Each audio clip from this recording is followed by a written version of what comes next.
Welcome back to Bluegrass on this beautiful December day. It's -4 degrees and this is part 2 of our Should You Train Your Dog in Bad Weather video series. Yesterday it was damp and 40 degrees. We had a cold front roll in last night and it's -4 degrees and it snowed a little bit. Now, in the Bluegrass state, -4 is just about as cold as it gets. Cameraman, you remember last time it was -4?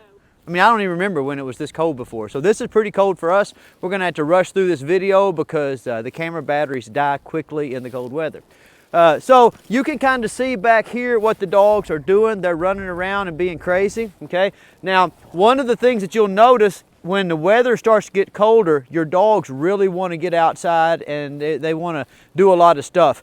Now, I know it can be tough to go outside and exercise your dogs in the cold weather, but trust me, if you just bundle up and you'll get outside when it's really cold like this, the dogs will be in constant motion. They have to stay in constant motion to keep their body temperature up. So what that means is that although the duration of your exercise session can be shorter, the intensity from a voluntary standpoint, from the dog's perspective, is always going to be higher. Okay, whenever you take dogs out in cold weather, okay, you're gonna get a lot more concentrated activity because they don't want to get still. Okay, if they do want to get still, or if they go looking for like a wind block or something, that's probably a pretty good sign that you've been outside just a little too long. Okay, so just like I told you yesterday in the video, watch your dog for signs of getting a little too cold. As long as they're running around like this, see how these dogs are running and playing? As long as they're doing that, they're in good shape. If I see one of those dogs fall out of that pack and go looking for a windbreak, I know that dog is too cold and it's time for them to go up. All right, so we'll walk the same dogs that we walked yesterday. Come on, Oaks, hey! And we will compare how they're doing today in really cold weather, and then we'll go out back in the pre-adventure area and take a little hike. Okay, so here's Harry. He was the first dog we walked yesterday. Now, you'll remember yesterday I told you, I was like, when the weather's cold, or the weather's inclement, what we're looking for is we're looking for the effort level to remain high, but we understand that an objective metric of the dog's performance is still going to have to be adjusted downward. Like you can see that there's ice and snow on my exercise with small challenges course. When the traction gets low like that, I know the dogs are going to struggle in terms of maintaining their balance and negotiating the ups and downs of the course. So we just make objective evaluations in terms of effort, but subjective evaluations in terms of performance. Now, usually when it's real cold like this, the dogs are pretty happy to go ahead and do their schoolwork, kind of knock it out. Good, very nice. One of the things that you're always going to have trouble on, if you have your little routine, like here we work on the same vocabulary every day. Come, let's go, hup, easy, wait, and stay. It's easy to get the dogs to come in this cold weather.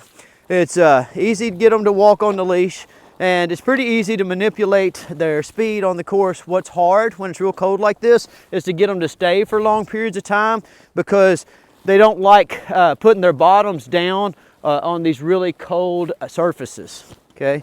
But you can see that Harry, nice fox red Labrador Retriever, he's doing about the same as yesterday, okay? So not having any problem with him. All the other dogs are out running around. Very nice. Okay, now, the second dog that we walked yesterday, I believe, was an Australian Shepherd. I tell you, the second dog that we walked yesterday was Annie.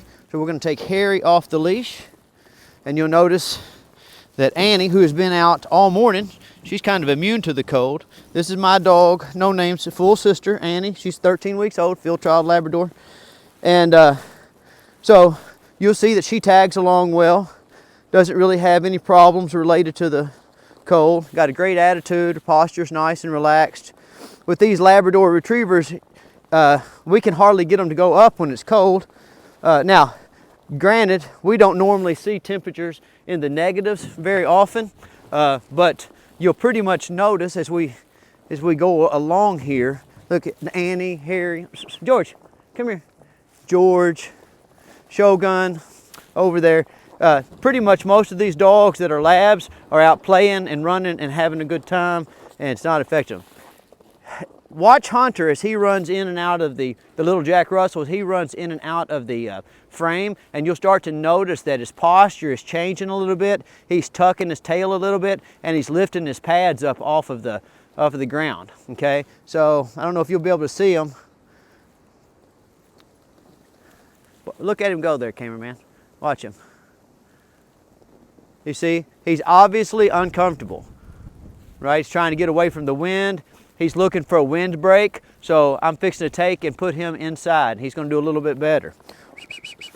So I'm always on you guys about exercising, and I don't like to use cold weather or hot weather as an excuse not to exercise, but I know that not a lot of you guys have experience, you know, being outside. So you just got to kind of learn. One of the key things, I get a lot of emails from people like in Alaska or Canada, and they'll be asking me about what to do with their dogs when it's negative 20 or 30 degrees. And my general advice in those situations is kind of to look around and defer to the locals, because I don't have any actual personal experience with those kinds of temperatures, okay? But if you transported me up to Alaska and I had to take my dog up there to exercise, I would just watch the dog and I'd look for signs of discomfort, you know.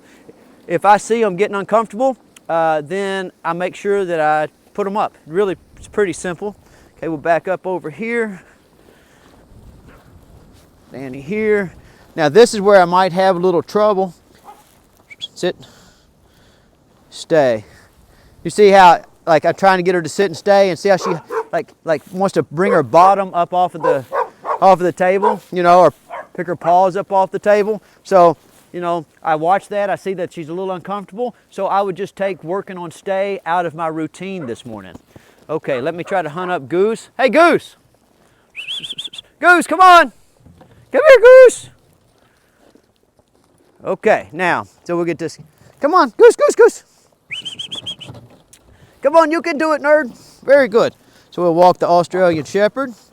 Now, the Australian Shepherd, listen, she's been in constant motion all morning, running around, barking, being crazy like Australian Shepherds do.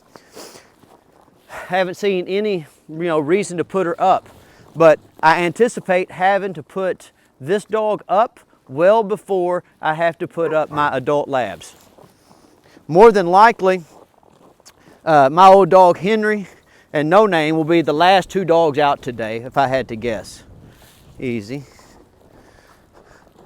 But this dog's doing a great job of paying attention and maintaining her balance, maintaining a good pace on the exercise with small challenge equipment, even though it's cold and slippery. Very nice weight. Easy. Up, up. Very nice. Easy. Oh. Up. Now you see, like right here where they struggle a little bit, not making a big deal out of that because it's just really hard to walk on icy surfaces. Wait. Easy. Up. Very nice. Up. Very nice. Up, up. You see that? Okay, you see where Annie ran up and jumped on that icy surface and then slid off? Okay, that's what we call learning by doing. You know, she's learning at a young age to be careful when it's icy. And we do the same thing like when we go over to the farm and walk through the creeks. See if I can get Baloo and Calypso up here. Hey dogs! Calypso! Blue! Come on, come on! Very good dogs. Oh, that's very good dogs. Come on, come on. Blue, come on. You can do it. Oh, Calypso, do you want to be first? Okay. Now here's Calypso. Bahamian Potcake Dog. She is not really built for this cold weather, but as long as she stays moving, she seems to be doing pretty well.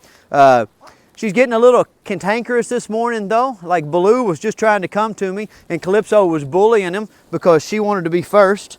which doesn't surprise me. Remember I told you yesterday, Calypso is kind of always on her own little schedule. She's kind of cat-like, kind of shares what she views as a symbiotic relationship with me. She doesn't really feel like, you know, like she needs me. She feels more like we benefit from knowing each other. Easy. Notice how concentrated the energy expenditure is with the dogs that are like running behind me and running around me. That's what you're going to notice. Guys, if you will go ahead and take your dogs out in the really cold weather, trust me, they'll get a lot of exercise done in a very short period of time. Very nice. Easy. Very good dog. Okay, so even though it's icy, low traction, this Bahamian Potcake Dog is doing pretty well. Oh my gosh, notice it. A little hard to get her to pay attention, and that'll kind of hold true for all of the dogs today, just because, like, listen, when you're cold, you got a lot of things on your mind. Notice also not using a lot of treats today. One of the real problems with trying to do treat work in the winter time is if you go outside and you're handing your dog's treat, you'll get a little saliva on your hand, and then your hand will freeze and you won't be able to stay out very long. That's one of the big downsides of trying to do like food work programs in the winter time. Okay, so there's how this dog is doing. Hey, and I tell you, I don't know if you can see it on the camera, but this dog's starting to shake. So I'll probably put her up too, right? Now, as long as she was running around 100 miles an hour, when I put the leash on her, she wasn't shaking or trembling at all, and now she's shaking and trembling. So she'll go up and she won't go on our hike with us. Let me try to round up Baloo. Well, actually, I'm gonna put these dogs up that are cold, and then I'll round up Baloo. Okay, so now we have Baloo, the golden retriever. Now, yesterday when we went to go on our hike, Blue, instead of wanting to go out back with us to our pre-adventure area, he went down and laid by the door, which told me that he was a little bit on the fatigue side. So, you know, we let him, you know, go and rest.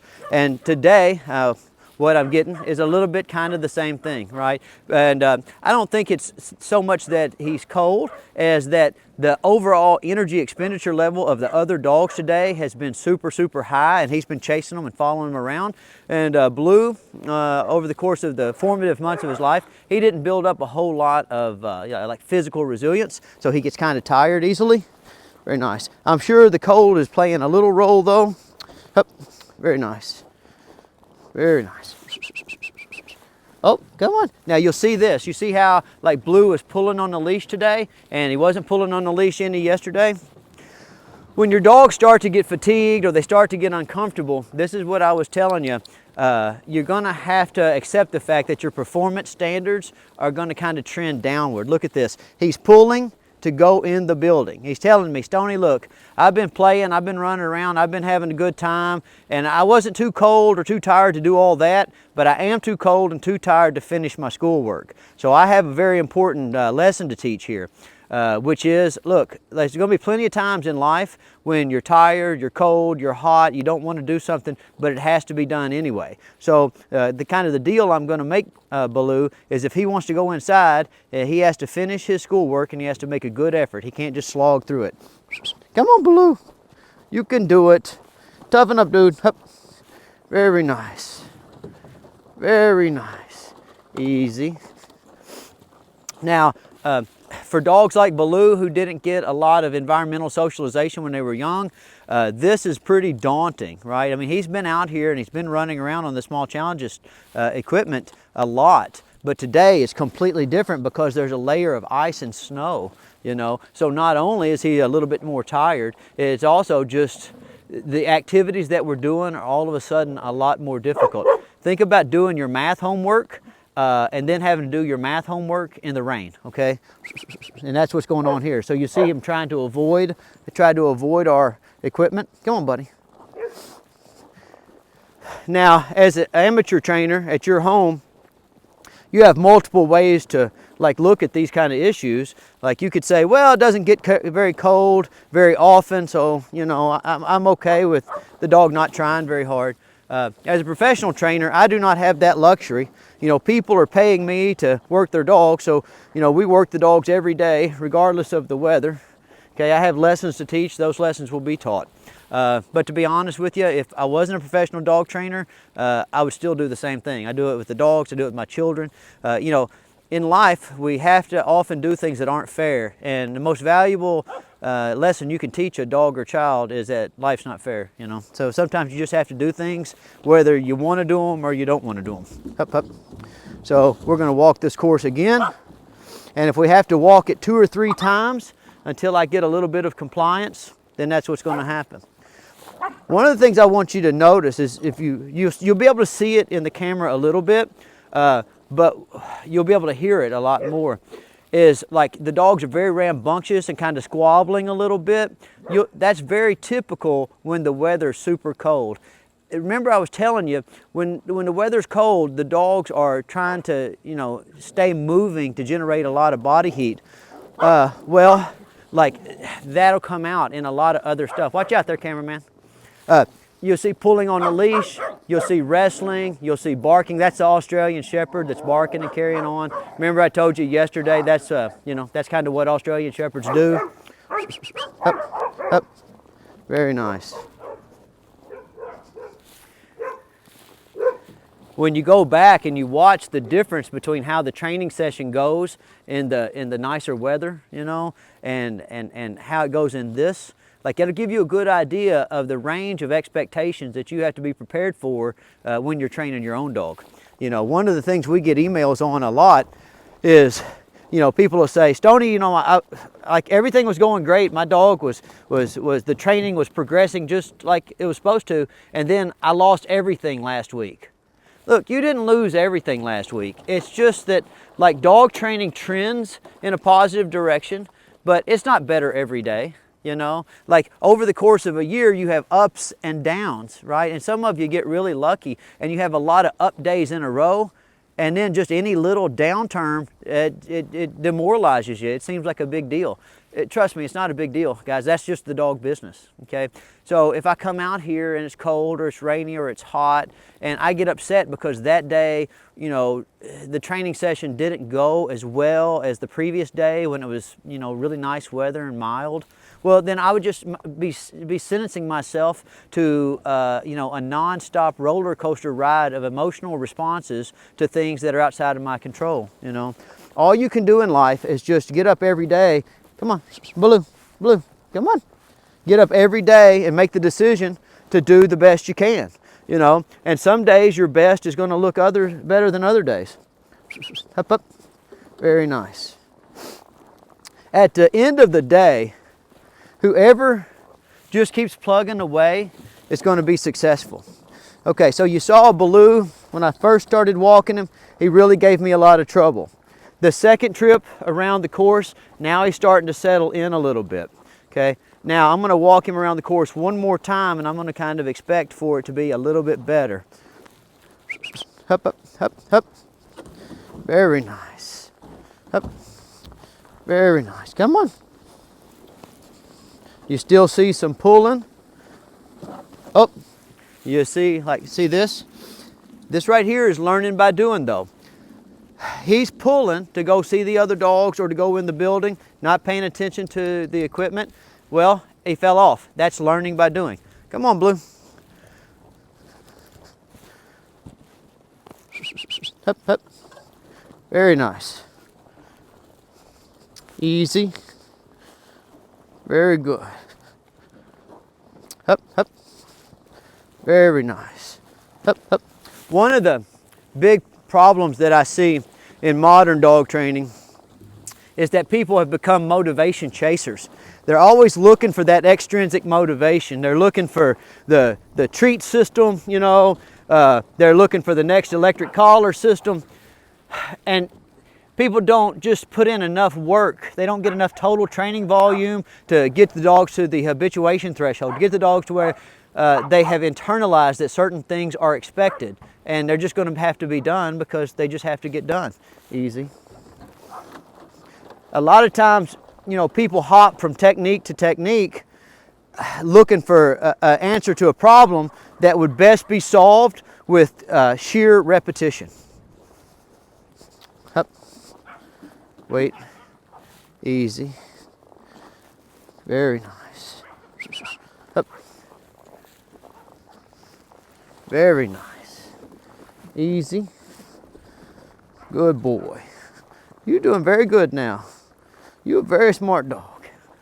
Blue is turning into a fine animal because he's starting to get the idea that we're just going to keep doing this over and over again until I get compliance. Like, see that right there? See the pulling on the leash? I don't need to get excited. I don't need to jerk on the leash a lot. All I need to do is say, okay, we'll do it again, you know. He wants to go inside. He gets to go inside, but he gets to go inside after he's been polite on the leash. Come on. Very nice. Up. Wait. You know, people a lot of times like think that everything modern is better. But I knew a lot of people, they're old people now, a lot of them are dead. They were great dog trainers just because they were always willing to teach it one more time, to practice it one more time, to get up and do it early one more day. Okay, so like, don't forget that. Your work ethic is a model for your dog's work ethic. You have to be the change that you want to see. Wait. If I have to sit out here and walk this course 100 times, I'm going to get compliance before this dog goes up. Come on, up, up. Easy. Very nice. What we're looking for, some slack in the leash. Doesn't have to be perfect, but it has to be at least as good as it was yesterday in terms of effort level. Now, remember I told you I'm making slight, slight considerations in terms of being able to maintain traction on the equipment and stuff. Good. But he can be polite.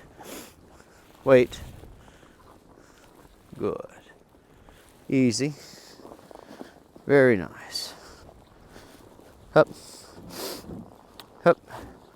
You a good boy, Blue. Come on, you can do it. Up. Very nice.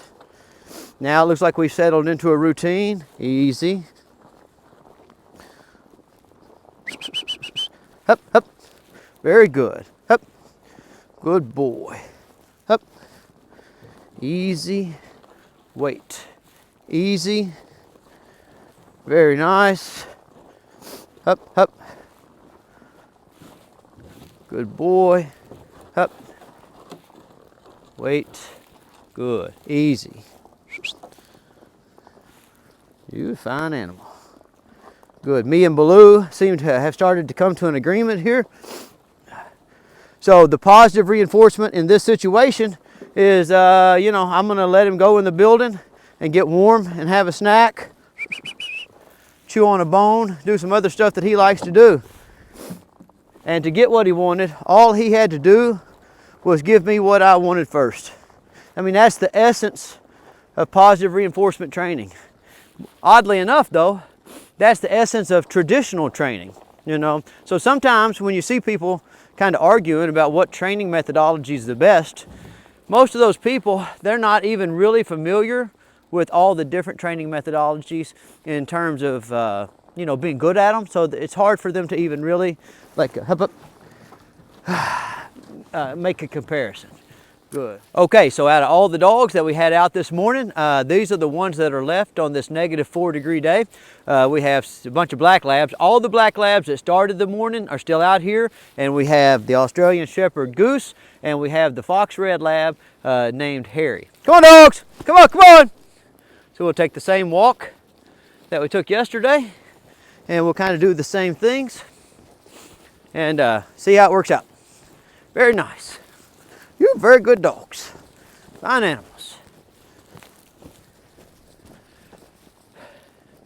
Now, just like yesterday, you see that the dogs running around, they're going to be in and out of the frame. One of the things that I don't think you'll see quite as much today is the dogs jumping off in this particular section of the brush because all the rabbits are buried up today. We won't see a rabbit again until the temperatures start to get back up in the 30s or 40s.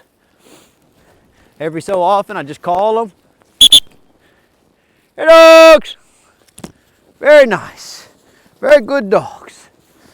I'll give somebody a treat. I'll give somebody a treat and let the other ones like go, dang! And I say, well, you're almost fast enough. That keeps them on their toes. Very nice. You're smart dogs.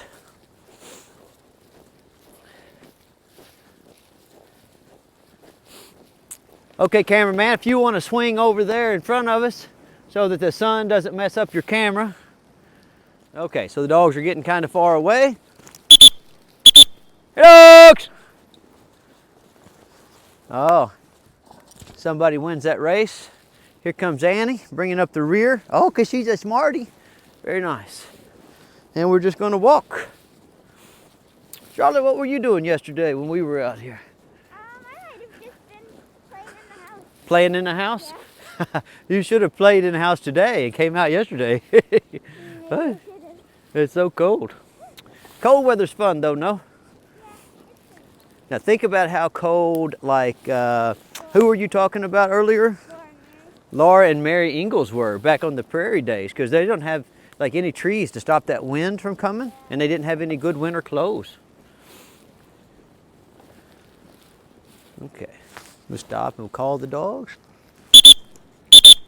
Here, dogs! Come on, come on! Oh, little treat for that one, little treat for that one, little treat for George. Oh, look, here comes Shogun. Very nice.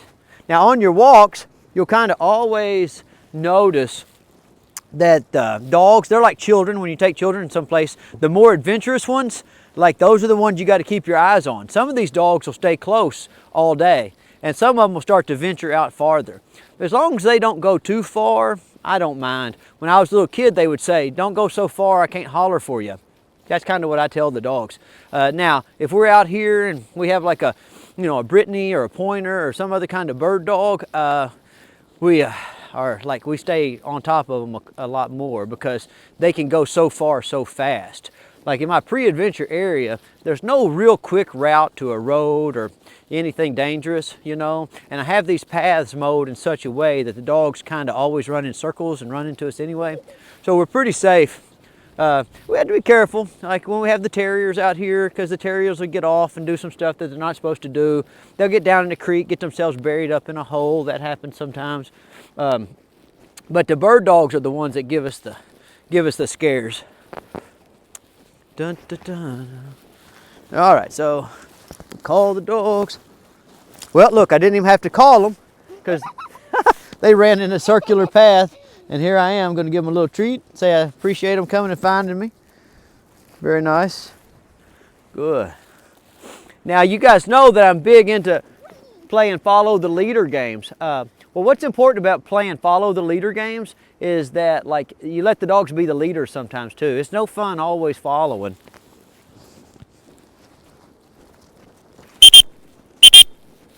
Hey, dogs!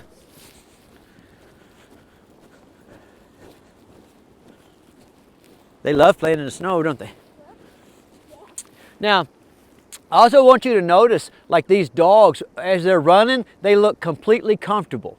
That's really what you have to get through your head. It's like if the dogs stay in motion, okay, their bodies generate a lot of heat, and even the ones with the less than ideal coats stay pretty warm. If I stand here and start talking for more than about 2 minutes though, you'll watch maybe that Australian Shepherd start to shiver a little bit, okay? So you have to really be careful about like how you structure the activities on your outdoor session. So like if you said, hey Stonnie, I'm going to go out and I'm going to hike straight for 30 minutes. I'd say, great, that's awesome. If you said, I'm going to walk and hike for about 5 minutes and then I'm going to take some pictures and I'm going to do some other stuff. In other words, I'm going to have a pause for 5 or 10 minutes. I'd say, well, that changes the whole dynamic of the exercise session during inclement weather. Dun, dun, dun, Dun, dun, dun, dun. Very nice. There's nothing like coming out when it snowed, though. Everything's so pretty. You know, I don't like gray days. I mean, I could never live in Seattle. And the winter time kind of gets me because there's no color. You know, I'm really a springtime, summertime guy. But I have to admit that, like, I get pretty fired up when there's snow on the ground. You know, we're gonna get our side-by-side out later and go to our farm and do some fun playing with the dogs.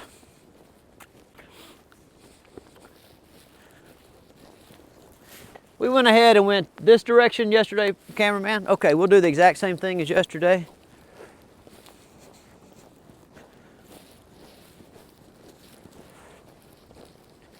Let them get up there a little ways, Charlotte, and then we'll call them.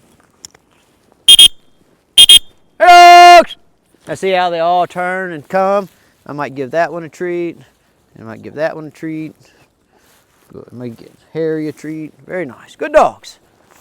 And again, you notice I'm not trying to be perfectly fair here, like give everybody a treat. What I try to do is pick out which dogs I feel are making a good effort, and that might not even be the dog that gets back first. Some of the dogs are just fast, and they can get back quickly without even trying hard. You know, so it's always important, like if you're working dogs in a group, to foster you know, kind of a beneficial level of competition between them, but make sure that you set the you know, standards in such a way that everyone has a chance to win. Good dogs. They're very good dogs.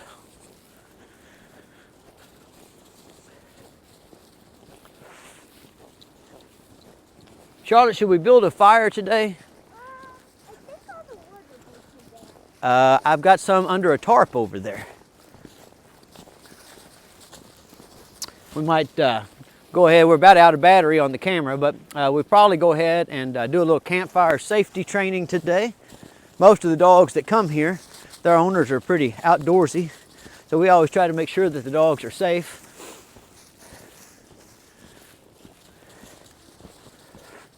Dun, dun, dun. I don't know if you can see it, but over there, Annie is a couple of times picked up her toes and started like licking at her toes. What happens, if we have enough battery, I'll show you when we get back to the kennel, but what happens is they'll get like ice buildup between their toes. It's very important for you, if you start to see them picking up their pads, go ahead, take a minute, stop, clean out the in between their toes.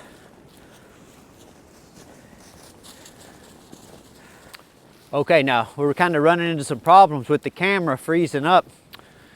So I hope this footage stays in focus. We're gonna have to wrap this video up. Everything's harder in the cold weather, okay? It's harder for me making videos today. It's harder for you when you're like training dogs, okay? But it's also very rewarding. Like there's, you know, we're gonna walk back up the house, and these dogs are gonna go and they're gonna have a nice deep sound sleep, and they're gonna be super happy and super stoked when they wake up. Like, you know, I'm gonna go up to the house and I'm gonna drink some hot apple cider. Guys, there's just something about getting out in the cold weather, and it makes you feel like you're, you know, it makes you feel invigorated, you know. Like, so we're gonna end our session here with a brush pile challenge.